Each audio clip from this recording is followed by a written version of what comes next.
La Reforma Protestante fue un movimiento de índole religioso que comenzó en Alemania en el siglo XVI. De manera simbólica, se suele considerar que este movimiento comenzó cuando su impulsor, Martín Lutero, clavó un documento elaborado por él mismo, las 95 Tesis, en las puertas de la iglesia de Wittenberg. La Iglesia Católica era la institución más poderosa de la época. Sin embargo, durante el siglo XVI, algunas de sus prácticas empezaron a ser cuestionadas. Las acusaciones de corrupción eran numerosas, así como las denuncias de falta de piedad religiosa. La venta de indulgencias fue el detonante final de la Reforma Protestante. Las tesis protestantes restaban mucho poder al papado, tanto religioso como económico. En el segundo aspecto, los reformistas trataron de acabar con el mercantilismo en la institución. En el ámbito religioso declaraban que los cristianos no necesitaban la figura de ningún intermediario para entender las enseñanzas de la Biblia ni para salvarse. El protestantismo, con sus variantes anglicana y calvinista, se extendió por parte del continente, causando un cisma dentro del cristianismo europeo. Esto provocó, entre otras cosas, un aumento de la intolerancia religiosa y varias guerras entre los creyentes de cada una de las opciones. Causas. En el siglo XVI, la Iglesia Católica empezó a dar muestras de debilidad. Aunque su poder político era considerable, las acusaciones de corrupción comenzaron a hacer mella en su influencia. El acontecimiento que colmó la paciencia de muchos creyentes fue la venta de indulgencias para pagar las obras de la Basílica de San Pedro en Roma. Explicar las causas de la Reforma Protestante no es algo sencillo. De hecho, hay que explicar cómo fue que en algunas secciones de Europa se perdió aquello que era esencial, aquello que era necesario para su espíritu, es decir, la fe católica. Ciertamente que la protesta levantada por un monje alemán no puede ser la causa de toda esta debacle. El inicio quizás sí, pero la causa no. Belloc va a decir que las verdaderas causas de la Reforma están escondidas porque ellas son espirituales. Sin embargo, es posible señalar algunos sucesos y situaciones generales que ayudan a entender, en cuanto es posible, uno de los cambios más drásticos que se dieron en la historia de la humanidad. Dijimos que la esencia de la revolución en la cual se ve involucrada la Reforma Protestante fue este levantarse del poder temporal político contra el poder espiritual de la Iglesia, dando así el primer golpe mortal a lo que se llamó la cristiandad. Existen causas dispositivas o previas y existen causas efectivas o simultáneas, es decir, las causas que pusieron en marcha en concreto este movimiento y que permitieron su desarrollo. Ahora nos interesa hablar solamente de esas causas previas. Nos lleva a la contradicción infinita, a la dialéctica eterna, y eso no puede ser de Dios. Y ese principio de la escritura es un principio antropocéntrico, porque implica el libre examen, implica que Lutero le dice al magisterio de la Iglesia: tú no tienes autoridad para definir, pero yo sí. Hubo reformadores antes de Lutero y después que cuestionaron a las autoridades de la Iglesia por sus pecados o por desviarse de la doctrina, pero nunca se fueron de la Iglesia. Ahí está la diferencia. O sea, nosotros mismos ahora, si con lo que la ambigüedad del Papa o los errores de otros teólogos o cardenales católicos, los podemos cuestionar, pero yo no me voy a ir de la Iglesia. Yo no voy a dejar de recibir los sacramentos, a dejar de ir a misa, a dejar de enseñar, ilustrar a mis hijos en la fe católica. O sea, son cosas distintas. O sea, una cosa es criticar y otra cosa es dar el portazo y decir: me voy y fundo otra iglesia. Esa es mi respuesta a la pregunta. Perfecto. Will, yo no sé si tenés algo para decir o paso a la pregunta para vos. Sí, creo que, claro, con la respuesta ahí vemos el problema, ¿no? del sistema católico, porque en última instancia lo que Juan Carlos nos está diciendo es que tiene que haber una persona, un grupo, ¿no?, que determine el significado de la escritura. Pero de nuevo, ¿qué sucede en un caso, ¿no?, cuando se está imponiendo algo antibíblico, ¿verdad? Entonces, ahí veo el problema, como que estamos fundamentando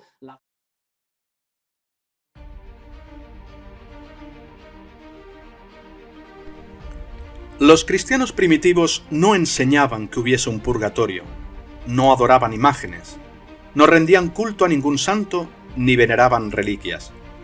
Tampoco participaban en la política ni recurrían a la guerra. Pero para el siglo XV, nada de esto era cierto de muchos de los que profesaban ser sus imitadores. Según el Atlas de Historia del Mundo de Collins, el primer foco de herejía contra el catolicismo romano apareció alrededor del año 1000 en Francia y en el norte de Italia. Algunos de los primeros llamados herejes solo lo eran a los ojos de la Iglesia. Aunque hoy día resulta difícil juzgar con exactitud hasta qué grado se adherían al cristianismo primitivo, parece ser que por lo menos algunos de ellos trataban de hacerlo.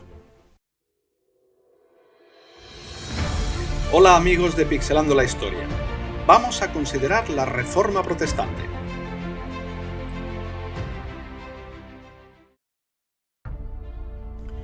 A principios del siglo IX, el arzobispo Agobardo de León condenó la adoración de imágenes y la invocación de santos. A Berengario de Tours, del siglo XI, se le excomulgó por poner en duda la transustanciación, doctrina que afirma que el pan y el vino utilizados en la misa católica se transforman literalmente en el cuerpo y la sangre de Cristo. Un siglo después, Pedro de Bruys y Enrique de Lausana rechazaron el bautismo de niños y la adoración de la cruz, debido a lo cual Enrique perdió su libertad y Pedro la vida. Dice el historiador Will Durán: a mediados del siglo XII, las ciudades de la Europa occidental estaban llenas de sectas heréticas. El más significativo de estos grupos es el de los valdenses. Adquirieron importancia a finales del siglo XII bajo la dirección del comerciante francés Pierre de Valdés. Disentían de la Iglesia, entre otras cosas, en la adoración a María, la confesión a un sacerdote, la celebración de misas para los muertos, las indulgencias papales, el celibato sacerdotal y el uso de armas en la guerra.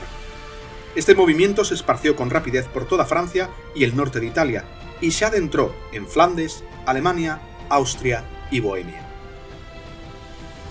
Mientras tanto, en Inglaterra, John Wycliffe, doctorado en Oxford y conocido más tarde como el lucero del alba de la Reforma inglesa, condenaba a la jerarquía acaparadora de poder del siglo XIV. Al traducir toda la Biblia al inglés, él y sus asociados por primera vez la hicieron disponible al ciudadano común. Sus seguidores, a los que se le llamó lollardos, predicaban públicamente y distribuían tratados y algunas porciones de la Biblia. Tal comportamiento herético no le sentó bien a la Iglesia. Las ideas de Wycliffe se propagaron también por otras partes. En Bohemia captaron la atención de Jan Hus, rector de la Universidad de Praga. Hus puso en duda la legitimidad del papado y negó que Pedro hubiese sido el fundamento de la Iglesia. Después de una controversia sobre la venta de indulgencias, se juzgó a Hus por herejía y se le quemó en la hoguera en 1415. Según la enseñanza católica, las indulgencias permiten conseguir la remisión parcial o total de las penas por los pecados, acortando o eliminando el periodo de tiempo durante el cual una persona sufre castigo temporal y purificación en el purgatorio antes de entrar en el cielo. Continuaron oyéndose voces en favor de una reforma. El italiano Girolamo Savonarola, predicador dominico del siglo XV, dijo: «Los papas y los prelados hablan en contra del orgullo y la ambición, pero están hundidos en ello hasta las orejas. Predican la castidad, pero tienen amantes. Solo piensan en el mundo y en lo mundano. No se preocupan en absoluto de las almas». Hasta los cardenales católicos reconocieron el problema. En un memorándum que dirigieron al Papa Pablo III en 1538, llamaron a su atención los abusos parroquiales, financieros, judiciales y morales. El papado, sin embargo, no llevó a cabo las reformas que obviamente hacían falta, lo que dio un mayor impulso a lo que luego se llamó Reforma Protestante. Entre los primeros líderes protestantes se hallan Martín Lutero, Ulrico Zwinglio y Juan Calvino. El 31 de octubre de 1517, Lutero hizo arder el mundo religioso al atacar la venta de indulgencias en la lista de 95 tesis de protesta que clavó en la puerta de la iglesia de Wittenberg. Aunque hoy día esta acción se está revisionando históricamente, no hay duda de que se habían encendido las llamas de la Reforma. La venta de indulgencias se originó durante las Cruzadas, cuando éstas se concedían a los creyentes que estaban dispuestos a arriesgar su vida en una guerra santa. Más tarde se otorgaban a las personas que ofrecían apoyo económico a la Iglesia. Pronto se convirtieron en un método práctico de reunir dinero para la construcción de iglesias, monasterios y hospitales. El profesor de historia religiosa Roland Bainton dice que los monumentos más nobles de la Edad Media se financiaban de esta guerra. De hecho, llegó a llamarse a las indulgencias el bingo del siglo XVI. Con su característica mordacidad, Lutero preguntó: si el Papa tiene el poder de librar a cualquiera del purgatorio sobre la base de las indulgencias, ¿por qué no deja salir a todos en el nombre del amor y así acaba con él? Cuando se le pidió que contribuyese dinero para un proyecto de construcción en Roma, Lutero replicó que el Papa haría mejor si vendiese la Basílica de San Pedro y diese el dinero a los pobres del pueblo a los que están desplumando los vendedores de indulgencias. Lutero también atacó el antisemitismo católico y aconsejó: ¿no deberíamos usar con los judíos la ley del Papa, sino la ley del amor de Cristo? También puso en ridículo la adoración de reliquias, al decir: hay quien afirma que posee una pluma de un ala del ángel Gabriel y el obispo de Maguncia tiene una llama de la zarza ardiente de Moisés. ¿Y cómo es posible que en Alemania estén enterrados 18 apóstoles cuando Cristo solo tuvo 12? La Iglesia respondió a los ataques de Lutero con la excomunión. Carlos V, emperador del Sacro Imperio Romano, cedió a la presión papal y proscribió a Lutero. Esto creó tal controversia que en 1530 se convocó la Dieta de Augsburgo para discutir el asunto. Fallaron los esfuerzos para un entendimiento y entonces se promulgó una declaración básica de la creencia doctrinal luterana llamada Confesión de Augsburgo, que supuso el nacimiento de la primera Iglesia protestante. Ulrico Zwinglio recalcó que la Biblia era la máxima y única autoridad para la Iglesia. Aunque animado por el ejemplo de Lutero, se opuso a que le llamara luterano, pues decía que había aprendido la enseñanza de Cristo gracias a la palabra de Dios, no a Lutero. En realidad, disentía de este en ciertos aspectos de la Cena del Señor, así como en lo que respecta a una relación cristiana apropiada con las autoridades civiles. Los dos reformadores solo se reunieron una vez. Fue en 1529 en lo que el libro La crisis de la Reforma llama una especie de conferencia religiosa en la cumbre. El libro dice: los dos hombres no se separaron como amigos, pero un comunicado hecho público al final de la conferencia y firmado por todos los participantes disimuló hábilmente el alcance de la desavenencia. Zwinglio también tuvo conflictos con sus seguidores. En 1525 un grupo se separó de él, pues disentían en la cuestión de la autoridad del Estado sobre la Iglesia, algo que él afirmaba y ellos negaban. Llegaron a llamarse anabaptistas, rebautizadores, ya que veían el bautismo de niños como una formalidad inútil y decían que solo debía bautizarse a creyentes bautizados. También se oponían al uso de armas carnales, aunque fuesen las llamadas guerras justas. A miles de ellos se les dio muerte por sus creencias.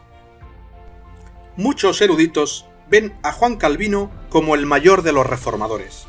Aunque insistió en que la Iglesia volviese a los principios originales del cristianismo, una de sus principales creencias, la predestinación, recuerda las enseñanzas de la antigua Grecia.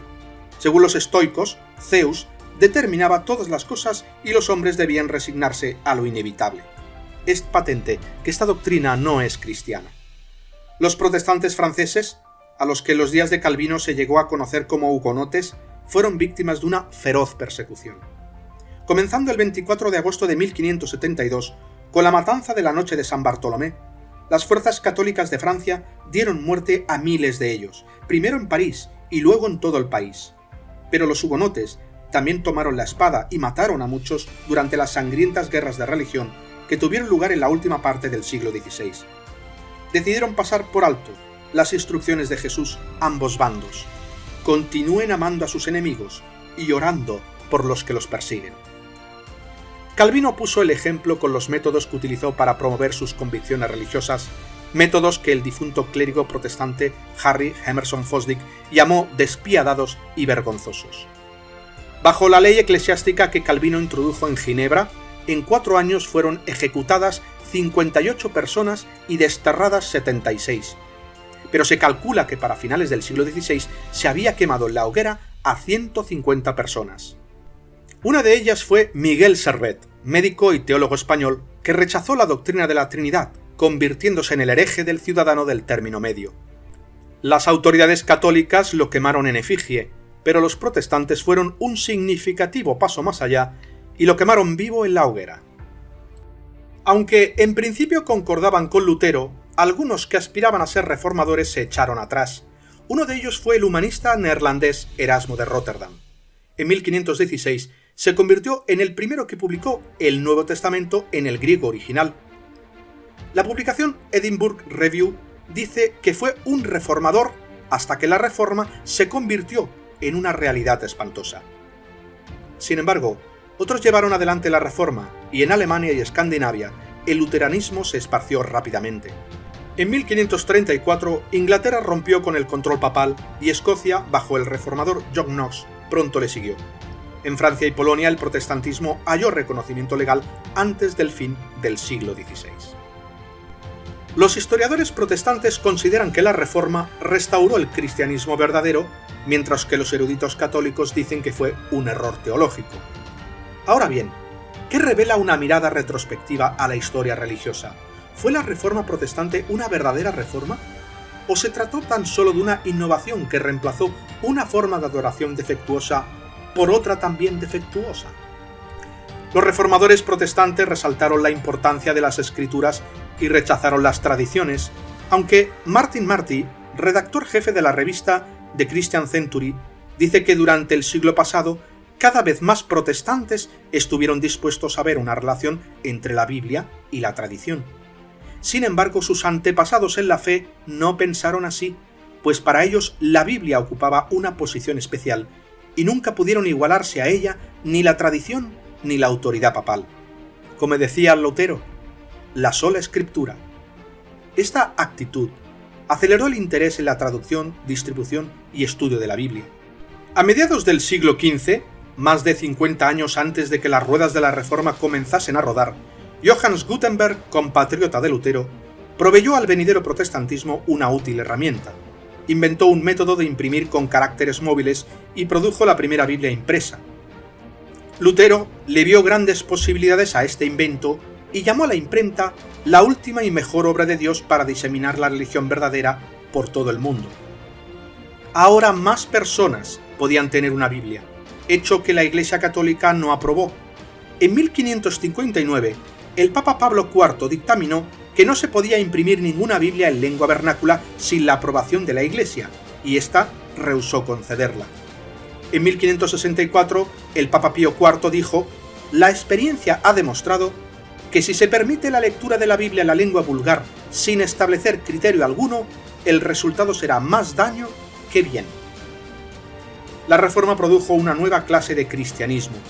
Reemplazó la autoridad del papado por el libre albedrío de la persona, la misa católica por la liturgia protestante y las impresionantes catedrales católicas por las iglesias protestantes menos pretenciosas. La historia nos enseña que movimientos que en su origen eran de naturaleza religiosa a menudo han derivado hacia lo social y lo político. Esto resultó ser cierto de la Reforma protestante. Eugene Rice, profesor de Historia de la Universidad de Columbia, explica: durante la Edad Media, la Iglesia de Occidente había sido una empresa europea. Durante la primera mitad del siglo XVI se dividió en un buen número de iglesias regionales, sobre las que predominaba el control de los gobernantes seglares. Este fue el resultado de la larga lucha medieval entre la autoridad seglar y la clerical. La balanza del poder, antes inclinada a favor de la Iglesia y el sacerdote, se inclinó decisiva y definitivamente del lado del Estado y el laico. Debido a esto, el individuo tuvo mayor libertad, tanto religiosa como civil. A diferencia del catolicismo, el protestantismo no contaba con un organismo central que dirigiese la doctrina o la práctica de la religión, lo que permitió un amplio espectro de opiniones religiosas y a su vez promovió gradualmente una tolerancia religiosa y una actitud liberal que al tiempo de la Reforma todavía eran inconcebibles. La mayor libertad desató energías que antes no se habían utilizado. Hay quienes afirman que fue el estímulo que se necesitó para provocar los cambios sociales, políticos y tecnológicos responsables de introducirnos en la era moderna. El difunto autor Theodore White escribió que la ética laboral protestante afectó tanto al gobierno como a la vida cotidiana. y la definió como la creencia de que el hombre es directamente responsable ante Dios de su conciencia y sus actos, sin la intervención o intercesión de sacerdotes. Si un hombre trabaja duro, araba con surcos profundos, no aflojaba el paso, ni holgazaneaba y cuidaba de su mujer y sus hijos, o la suerte o Dios recompensarían sus esfuerzos. ¿Deberían estos aspectos del protestantismo en apariencia positivos impedir que veamos sus defectos? La Enciclopedia de la Religión y Ética dice que la Reforma Protestante también dio ocasión a enormes males, y añadió: la época de los jesuitas y la Inquisición llegó a su fin, solo para ser seguida de algo más vil aún. Si en la Edad Media había mucha ignorancia involuntaria, ahora hay mucha falsedad organizada. El protestantismo prometió una reforma doctrinal que no llevó a cabo. Era la política de la Iglesia lo que provocaba la cólera de los reformadores. El protestantismo mantuvo la mayoría de las ideas y prácticas religiosas que había en el catolicismo. Un ejemplo sobresaliente de esto es la creencia en la doctrina de la Trinidad, el principal requisito para ser miembro de la organización protestante denominada Concilio Mundial de Iglesias. La adherencia a esta doctrina está muy arraigada, aunque la Enciclopedia de la Religión admite que exégetas y teólogos de hoy concuerdan en que ninguna parte de la Biblia se enseña de manera explícita. ¿Reformó el protestantismo una forma corrupta de gobierno eclesiástico? Martin Marty dice no, más bien conservó los modelos gubernativos del catolicismo medieval y simplemente rompió con la clase dominante católica romana para formar versiones protestantes. Aunque el protestantismo también prometió restaurar la unidad en la fe, la aparición de las muchas y divisivas sectas protestantes impidió el cumplimiento de esa promesa bíblica. Hoy en día, el protestantismo se ha desmenuzado en tantas sectas y confesiones que sería imposible determinar la cantidad total. Antes de que alguien termine de contarlas, se habrían formado nuevos grupos u otros habrían desaparecido. Aún así, la Enciclopedia del Mundo Cristiano hace lo imposible y divide la cristiandad en 20.780 confesiones cristianas distintas, la inmensa mayoría de las cuales son protestantes. Entre estas se encuentran 7.889 grupos protestantes clásicos, 10.065 religiones indígenas no blancas, en su mayor parte protestantes, 225 confesiones anglicanas y 1.345 grupos protestantes marginales. Al explicar cómo se produjo esta confusa diversidad, el libro Cristianismo Protestante lo llama una señal de salud y de enfermedad, y menciona también que puede que se haya producido debido a la creatividad y finitud humanas. Más aún, puede que se haya debido a hombres orgullosos que piensan demasiado de su propio concepto de la vida. No hay ninguna duda de que esto es cierto. Sin dar la suficiente consideración a la verdad divina, hombres orgullosos ofrecen nuevas alternativas para encontrar salvación, liberación o satisfacción. El pluralismo religioso no encuentra apoyo en la Biblia. Este fruto es una clara evidencia de que, a pesar de las posibles buenas intenciones de algunos reformadores y sus seguidores, el protestantismo no restauró el verdadero cristianismo. En lugar de promover la paz por medio de la neutralidad cristiana, se enredó en el nacionalismo. Esto fue obvio tan pronto como se hizo realidad la división de la cristiandad en naciones católicas y protestantes. Las fuerzas de estas dos religiones dejaron un reguero de sangre sobre la faz de la Europa continental en una docena de guerras o más, a las que la nueva enciclopedia británica llama guerras religiosas provocadas por la reforma alemana y suiza de los años 20 del siglo XVI. La más destacada de estas guerras fue la de los 30 años, debido a las diferencias políticas y religiosas entre protestantes y católicos alemanes. En Inglaterra también se derramó sangre. Entre 1642 y 1649, el rey Carlos I peleó una guerra contra el Parlamento. En vista de que la mayoría de los opositores del rey pertenecían a la rama puritana de la Iglesia anglicana, a veces se hace referencia a esta guerra como la Revolución Puritana. Terminó con la ejecución del rey y la instauración de una república liderada por Oliver Cromwell, que duró poco tiempo. Aunque esta guerra civil inglesa no fue una lucha fundamentalmente religiosa, los historiadores concuerdan en que la religión fue un factor determinante en que la gente se pusiera de un lado u otro. Durante esta guerra llegó a la existencia un grupo religioso denominado Amigos o Cuáqueros. El grupo topó con fuerte oposición de sus hermanos protestantes. Varios centenares de miembros murieron en prisión y miles sufrieron ultrajes. Pero el movimiento se esparció e incluso llegó a las colonias británicas de América, donde Carlos II concedió un territorio a William Penn mediante la Carta de 1681 para que fundase una colonia cuáquera, que más tarde llegó a ser el estado de Pensilvania. Los cuáqueros no fueron los únicos que buscaron conversos en otros países, pues otras religiones ya lo habían hecho antes. Sin embargo, ahora, después de la innovación protestante, los católicos y muchos grupos protestantes empezaron a esforzarse aún más por llevar el mensaje cristiano de la verdad y paz a los no creyentes. Pero qué irónico. Como creyentes, los católicos y protestantes no eran capaces de ponerse de acuerdo en una definición común de la verdad divina. Y no hay duda de que fracasaron en demostrar paz y unidad fraternal en aquella época y en la actual.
Why the hell not? There's so much to live for. Yeah? Like what? Are you religious or an atheist? Religious. Me too. Are you Christian or Buddhist? Christian. Me too. Are you Catholic or Protestant? Protestant. Me too. Are you Episcopalian or Baptist? I'm Baptist. Hallelujah, me too. Are you Baptist Church of God or Baptist Church of the Lord? Baptist Church of God. Me too. Are you Original Baptist Church of God or are you Reformed Baptist Church of God? Reformed Baptist Church of God. Me too. Are you Reformed Baptist Church of God Reformation of 1879 or Reformed Baptist Church of God Reformation of 1915? Reformed Baptist Church of God Reformation 1915.